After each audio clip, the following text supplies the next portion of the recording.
When we call git clone to get a local copy of a remote repository, Git sets up that remote repository with the default origin name.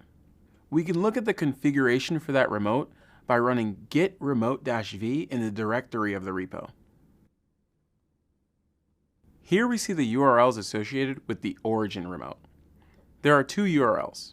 One will be used to fetch data from the remote repository, and the other one to push data to that remote repo. They'll usually point at the same place. But in some cases, you could have the fetch URL use HTTP for read-only access, and the push URL use HTTPS or SSH for access control. This is fine as long as the contents of the repo that you read when fetching are the same that you write to when pushing. Remote repositories have a name assigned to them. By default, the assigned name is origin. This lets us track more than one remote in the same Git directory. While this is not the typical usage, it can be useful when collaborating with different teams on projects that are related to each other. We won't look at how to do that here, but we'll include a link for more information in the next reading. If we want to get even more information about our remote, we can call git remote show origin. There's a ton of information here, and we don't need all of it right now. We can see the fetch and push URLs that we saw before, and the local and remote branches too. For now, we only have a master branch that exists locally and remotely, so the information here seems a bit repetitive.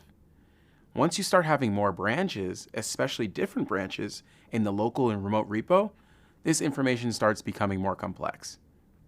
So, what are these remote branches that we're talking about anyways? Whenever we're operating with remotes, Git uses remote branches to keep copies of the data that's stored in the remote repository. We can have a look at the remote branches that our Git repo is currently tracking by running git branch-r. These branches are read-only. We can look at the commit history like we would with local branches, but we can't make any changes to them directly. To modify their contents, we'll have to go through the workflow we called out before. First, we pull any new changes to our local branch, then merge them with our changes and push our changes to the repo. Remember how we've been using git status to check the status of our changes? We can also use git status to check the status of our changes in remote branches as well.